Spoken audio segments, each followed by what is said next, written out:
Bonjour à tous et bienvenue à Catch Club. On se retrouve pour les résultats de SmackDown du 11 février 2022 et je rappelle que dans exactement une semaine, le samedi 19 février, nous aurons le prochain pay-per-view de la WWE, Elimination Chamber. Et bonne nouvelle, je rappelle également que le show aura lieu donc samedi 19 février à 18h heure française, donc bien entendu, on sera en direct sur Twitch pour un live réaction. Donc c'est parti, SmackDown démarre avec une petite vidéo qui nous rappelle ce qui s'est passé la semaine dernière entre Charlotte Flair, Ronda Rousey et Sonya Deville qui s'est fait péter le bras. Et justement on retrouve Sonya Deville dans le ring, Deville qui a l'air blessée au bras. Et donc elle explique que la semaine dernière, Ronda Rousey l'a attaqué alors qu'elle ne l'avait pas provoqué. Et donc ce n'était pas du tout un comportement de professionnel de la part de Ronda Rousey. Deville nous dit que Ronda Rousey et Naomi n'ont aucun respect pour l'autorité, mais il va y avoir des conséquences.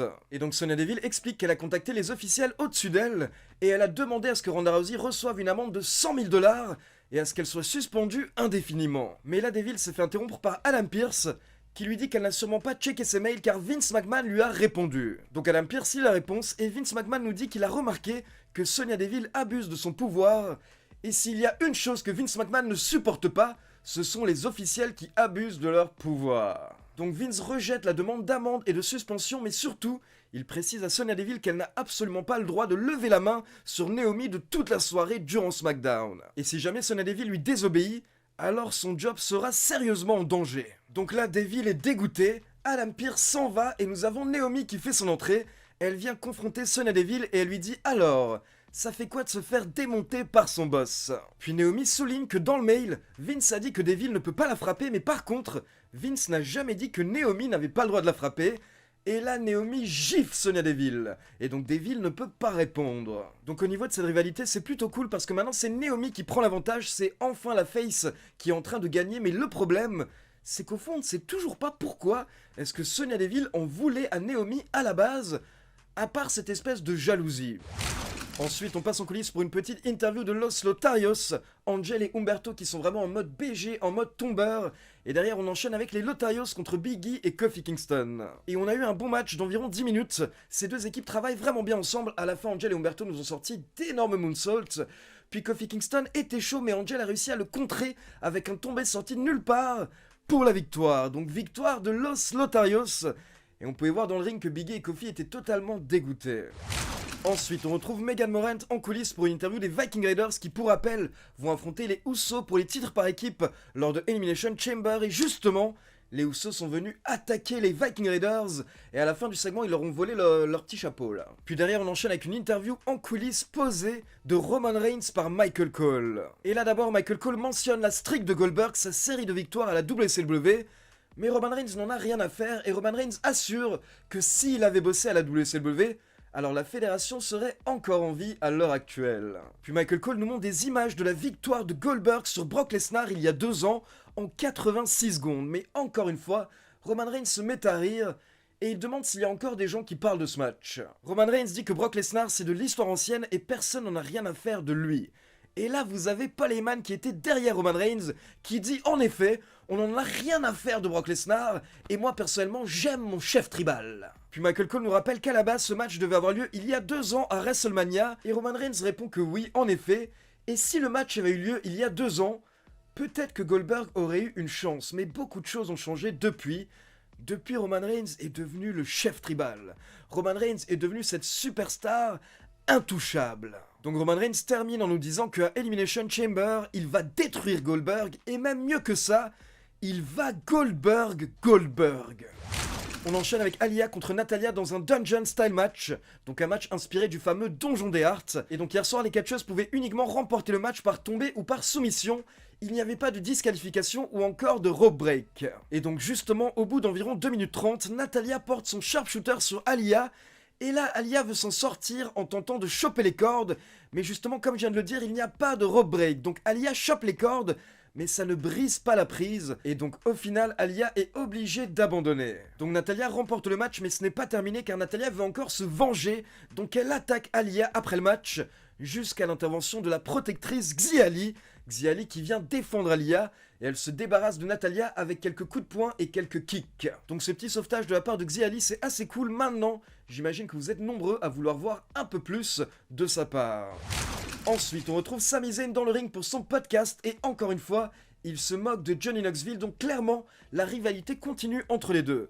Mais rapidement, Sami Zayn a été interrompu par Rick Boogs et Shinsuke Nakamura. Donc là, on a eu un petit peu de trash talk entre Nakamura et Sami Zayn, car pour rappel, les deux vont s'affronter la semaine prochaine lors de SmackDown pour le titre intercontinental.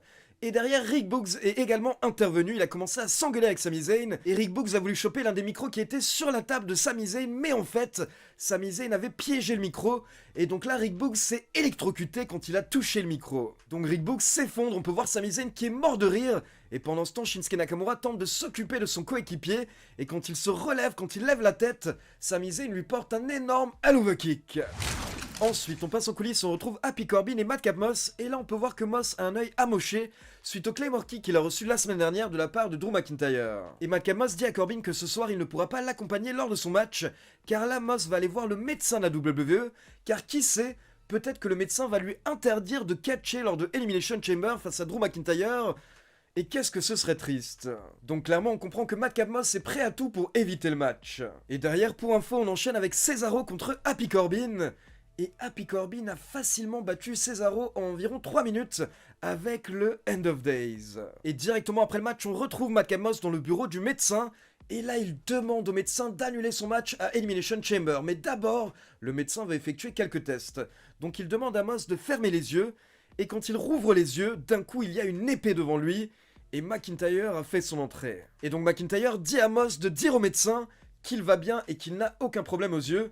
Et Moss s'exécute, il dit oui ça va, d'un coup je suis guéri miraculeusement. Et attention, Drew McIntyre a une annonce, il dit qu'il allait voir Adam Pearce, et donc leur match à Elimination Chamber ne sera pas un match simple, ce sera un Falls Count Anywhere match, donc un match où le tombé peut avoir lieu n'importe où. Et là McIntyre brandit son épée et il souligne que dans ce genre de match, tout peut arriver. Ensuite, on enchaîne avec une nouvelle interview posée en coulisses, mais cette fois-ci avec Goldberg. Et directement, Michael Cole dit à Goldberg que beaucoup de gens pensent que c'est le comeback de trop.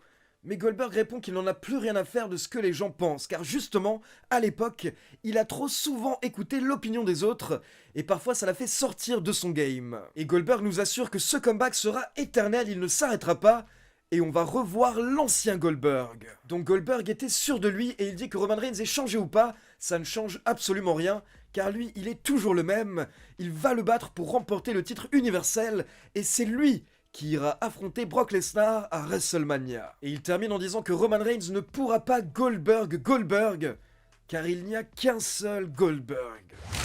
Et donc on passe au main event avec la championne de SmackDown, Charlotte Flair, qui défendait son titre face à Naomi dans un excellent match d'environ 20 minutes, même s'il y a eu quelques moments un petit peu confus où on pouvait voir les deux catcheuses parler, communiquer entre elles, notamment lors du finish, où d'un coup les deux catcheuses se sont arrêtées face à face, elles ont parlé pendant 2-3 secondes, et derrière elles ont enchaîné avec la dernière séquence où Charlotte Flair a contré Naomi avec un Natural Selection pour la victoire. Donc Charlotte Flair conserve son titre, elle quitte le ring, mais là, nous avons Sonya Deville qui monte sur le ring pour confronter Naomi et pour se moquer d'elle. Mais Naomi se réveille, elle commence à frapper Sonya Deville.